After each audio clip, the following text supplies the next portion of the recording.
Era difícil até para o próprio governo entender quanto que ele arrecadava e quanto que ele gastava. O nível de tecnologia que você tem hoje, o nível Deus, de... os caras Meio que eram tudo digital medievais. hoje. Os caras... cara, sem Não, brincadeira. mas, cara, pensa antigamente, irmão. Antigamente era papel, tá ligado? Era, tipo assim, pegando muito atrás lá, era, tipo assim, alguém tinha que fazer essa conta na mão, anotar numa planilha na mão e ficar conversando entre a galera pra saber quanto tem dinheiro. Não. Devia ser muito difícil mesmo saber quanto E tem. sabe por que ainda era mais difícil? Porque pensa, se o preço das coisas ele subia de uma manhã, da manhã à tarde, imagina quanto que o dinheiro do governo, até o cara trazer, por exemplo, depositou no caixa eletrônico, ou para pagar a guia do imposto, até chegar no governo. Quanto que ele perdeu de poder de compra? Bicho, era uma loucura absurda. Então era muito difícil de você ter até esse controle do próprio governo. Eu acho muito complicado, muito difícil a gente chegar, tá? Por quê? No governo da Dilma, a gente passou por uma situação que alguns falavam assim, é um negócio que chama dominância fiscal. Se você quiser falar alguma coisa aqui, todo romano aqui, fala aqui. Pode interromper, pelo amor de Deus. Fala. Não, muito mais ele falar, pode interromper quando ele quiser. A gente passou por um período lá que a galera tava falando, dominância fiscal, o que é isso? Tipo assim, o Brasil não vai controlar a inflação, não vai conseguir controlar a inflação nos juros. Só tem uma coisa que ele pode fazer para controlar a inflação, né? Que é fazer superávit primário, ou seja, gastar menos do que arrecada. A gente ficou brincando com esse negócio por um período significativo de tempo. Culminou em uma inflação de mais de 10%, 12%, se não me engano, acumulada em 12 meses. De novo, sem nenhum grande choque de petróleo no mundo, nada da magnitude que a gente está vendo hoje, tá? E aí o que aconteceu? O juro precisou ir muito pro alto, a gente teve uma queda do PIB, uma recessão muito forte, protesto, as pessoas percebendo a situação, a vida das pessoas piorando muito, as pessoas foram pra rua, perda de popularidade absurda do governo, impeachment. E aí qual que é o mais louco, assim?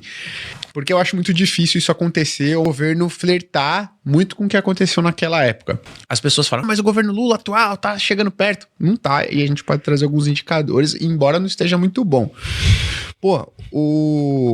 Quem trabalhou no governo Dilma naquela época, ministro da Fazenda, cadê os caras? O presidente do Banco Central, Tombini.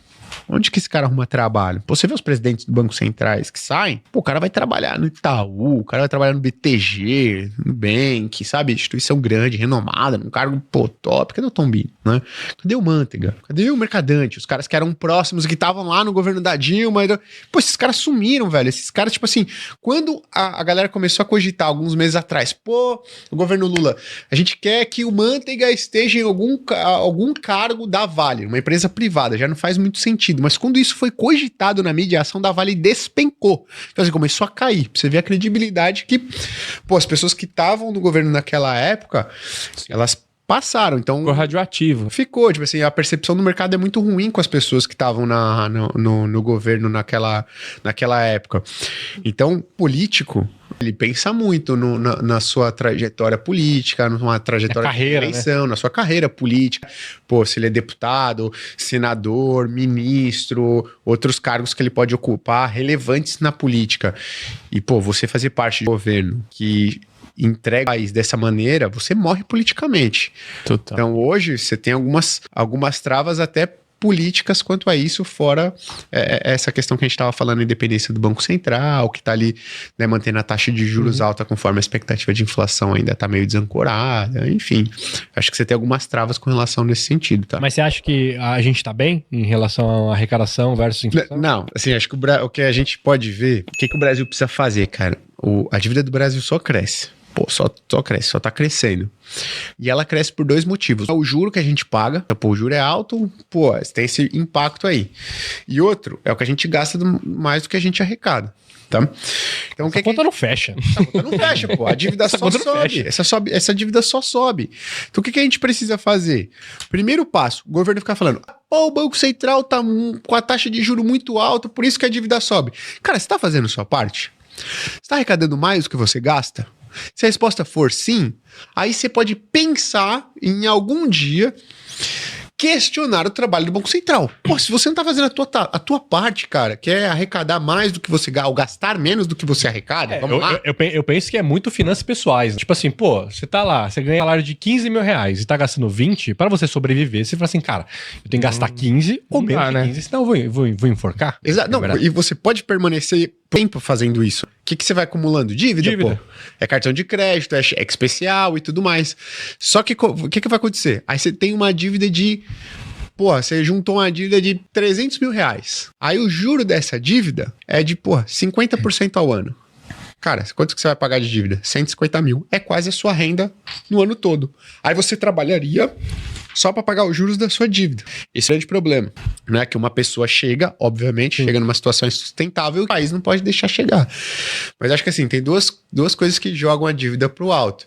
Que uma é o juro, que a gente paga em cima da nossa dívida, e outra é como é que está o equilíbrio das nossas finanças públicas. Então o Brasil, ele está consistentemente gastando mais do que ele arrecada, ele precisa gastar menos do que ele arrecada. Então o governo tem isso na mão, o governo não tem a taxa de juros, qual que é o nível da taxa de juros. Mas ele consegue controlar quanto o país gasta. Ele consegue controlar quanto o país gasta. Só que qual que é a mágica desse negócio? A mágica é que quando o país ele gasta menos do que ele arrecada, cara, o que acontece? A expectativa de inflação, isso, a correlação é altíssima. Você pega, historicamente acontece sempre isso no Brasil. Quando o Brasil, ele gasta menos do que ele arrecada, cara, as pessoas, né, os agentes econômicos que a gente chama, que são empresas, pessoas e tudo mais, começam a esperar uma inflação cada vez mais baixa. Começam a esperar uma inflação cada vez mais baixa, o juro da economia começa a ceder. A inflação, ela começa, de fato, a ser cada vez mais baixa por essas expectativas das empresas. Pô, a inflação não vai ser tão alta, então não preciso reajustar tanto meu preço. Isso entra num ciclo virtuoso, que é uma coisa boa. Então, quando o governo ele faz a parte dele, não fica criticando o trabalho do Banco Central, que é gastar menos do que ele arrecada, isso passa uma sinalização muito, muito boa para os agentes de mercado. A expectativa de inflação e os juros começa a cair. Então, ele começa a fazer o trabalho dele para redução da dívida e o juro também começa a ser cada vez mais baixo. E aí a gente tem, pelo menos, vislumbre de solucionar esse problema. Não existe vislumbre de solução desse problema se o governo não faz a parte dele e quer ficar criticando o trabalho do Banco Central. Fato. Isso nunca aconteceu, né? Nenhum governo resolveu esse problema falando assim, o trabalho do Banco... o Banco Central com juro muito alto.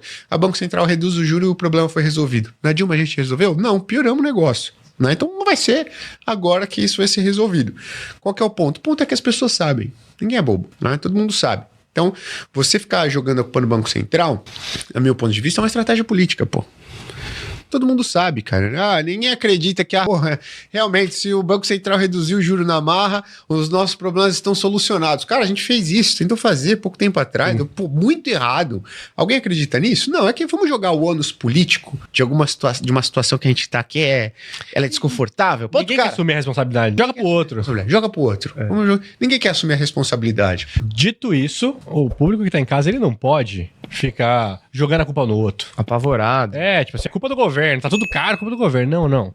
Pô, isso é uma coisa que a gente vai ver pra caramba agora, porque a gente tá chegando no período de eleições, né? Mas vocês não são assim porque se vocês você é diferente. Você é diferente, você tá tentando aprender, você já deve estar investindo seu dinheiro.